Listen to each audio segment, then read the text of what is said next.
ololololo mgbe kpọrọ m Fada Kelvin Ugwu kpọrọ ụnụ Fada Kelvin Ugwu ịma na m gwara ụnụ ọkwa ifuru ụnụ for the hate of evangelist Ebuka Obi ụfọdụ n'ime ụnụ ya eji wee n'onwe ụnụ n'iyi mana ụnụ amaghọ njekwa ikwu ndị mmadụ asị m ezugo n'ọkwa Fada touch not my anointed and do my prophet no harm. Ọ na-afịa ezugo m aka isi agwa Fada okwu n'ọkwa Fada echiri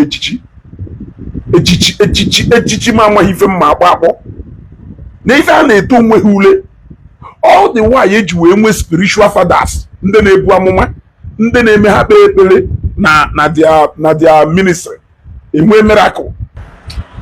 So enwegasị ndị spiritual fathers ndị na-ekpe ekpere na-ebu amụma na-ekpe ekpere a na-enwe healing church na-egro.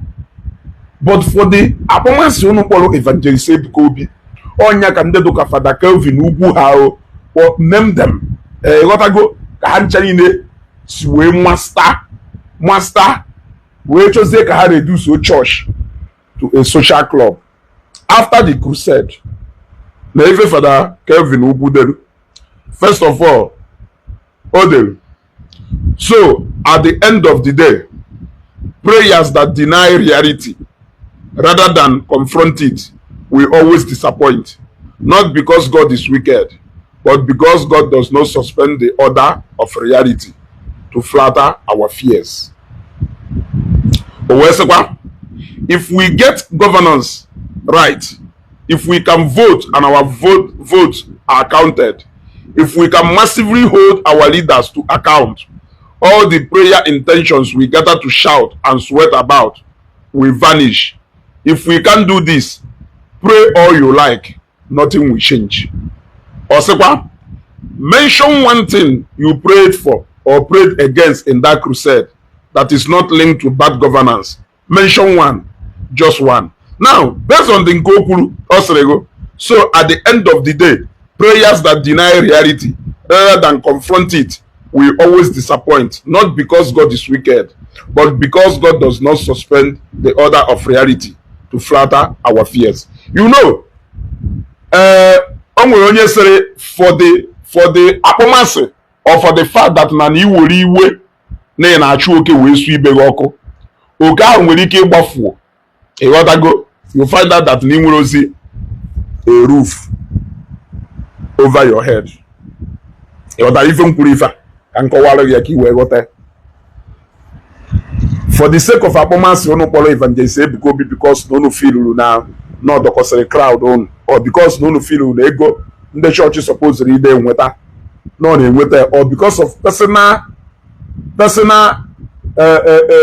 jealousy unu nwere n'ebe ọ nọ, you decided to join the preachings of Matthias, which is reality, right? Or if you want to teach us about reality, Fada Kelvin. Well, if you want to teach us about reality, Fada Kelvin, you will first of all recognize the fact that because of these so and so things, if you know better people pray to God, that you now concur with Matthias that no can scam, no can wayo, no can suppose rain because now prayer doesn't work. And if prayer doesn't work, I don't know what you are doing wearing that up in. Number one, can you tell me your duty? What is your role as a man? You are a fellow man like me. That is the reality. The reality is that Nanguma Fada Kelvin is a man just like me. And now if care is not taken, Mona one-on-one, pieces. Because how else, what else can people respect you? If not because of that God, if not because now people believe that spiritually you are placed high than every other woman. The reality of Fada Anakpo Onongo Murunem, and then nwanyi na ndị nna nwanyi a na-akpọ Fada na ịmụrụ ha ọ na-agụ na ha awọgbọ. I want to know the reality of that Fada na-akpọ. Let us talk about reality now. Epụta nne nwanyi do 45 years, do 50 something years, do 60 something years akpọ Fada eza ịmụrụ ye. Ụfọdụ n'ime ha, the reality is that na ụfọdụ n'ime ha obele nwa ha go na ha awọgbọ, obele nwa ha mụrụ amụ. Those are the realities we will first of all face. Then we will know that na akwa ahi na suppose ije yipu akwa yile akwa bulu if all bana building materials jecholo na namacholo or certificate gu pagaria jecholo. The reality is not that na dimpa haka ya donana or will go congregation le utaka ije nyeguni. The reality is not that ne ya nolo or wulun de madu jelo cholo he will ne feed dimpa mado adokal. The reality of this life is that na dimpa una supposed to eat jelo we put food on your table. Community is not supposed to be feeding you. The church is not supposed to be feeding you. Those people in our church, the reality, they are not supposed to be feeding you. That is not the reality.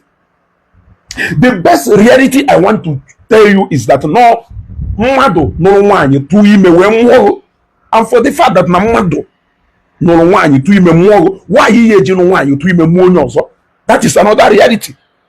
The reality is that na God ke nwoke ke nwanye anopu na nwoke ya hapo na nwoke na nwanye ya hapo be hanakwuru ibefa ha one. Yes, always say jenu no wabo ba mu. In fact, let us even stop talking about scripture, because when we want to talk about reality now, we should keep scripture away. You cannot take one from scripture, then you leave the other one. Because neighbor with the faith in as a mountain, what it means is that our God is capable of doing everything. With faith, He can do everything. But since you are taking away that part of the scripture and you are bringing reality, let us talk about reality. The reality of the fact is that no Mr. Keke na Mr.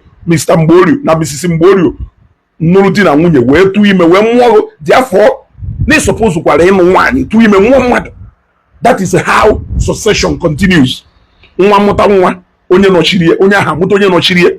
So I don't know why some of you reverend fathers know that the God who dedicate dedicate your entire to serve is not capable of doing anything. Then what is the essence of that sacrifice? We are talking about reality. Let us not get it twisted here. Talking about reality here is that you should go and get married. It is the reality of every man that you should get married. Because no man the reality is that no one to him so why he end that succession pattern? Because of what? It is a reality. Remember the reality that as a man is supposed to know but people are not feeding you. Yeah, people are not feeding you. You are supposed to go out there and walk. Go and walk. Community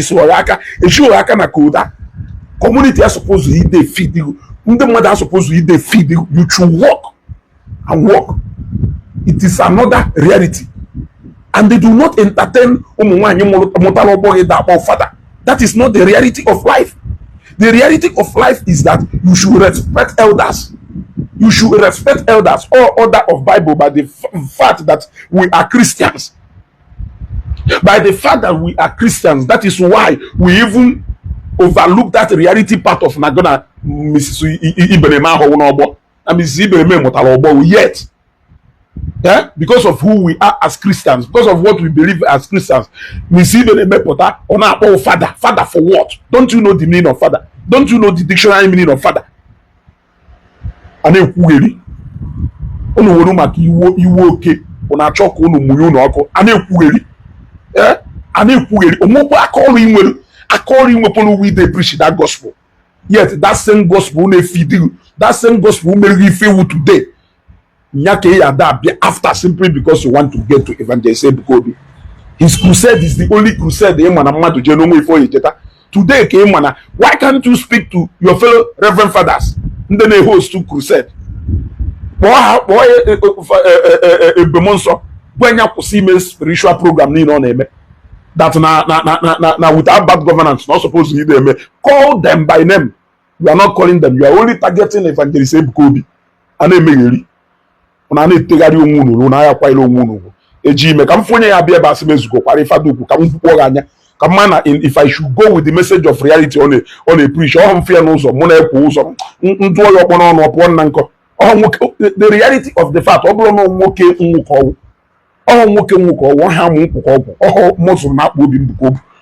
in the reality of life, so if I should overlook reality ka even meji akpọ father. Is he my father? Amohom nnam agbangrama amohom nnam ka even meji akpọ father. If I should face reality, we want to start preaching with Matthias. Emona ne join Matthias will bring the end to whatever thing he believe in. He bring the end to that same father and about. He bring the end to everything that has to do with you. He bring the end to if you move. Because under man to move with the message of reality, you should go and look for what you will do as a man. Will you feed yourself? Go and get married. That is the reality of life. That is not the dream of any man. And you query. Only Yechimaka evangelist say because we destroy show one. Only worry okay. We see you now. Mboku ye mucha oka agbafelu. Ishigata bazeke na bo na the house. Ifunu na isi lokwa na nsie. E watago. Okenka nya hakodu no na. Nya hakodu no na. Ana ekwuweri.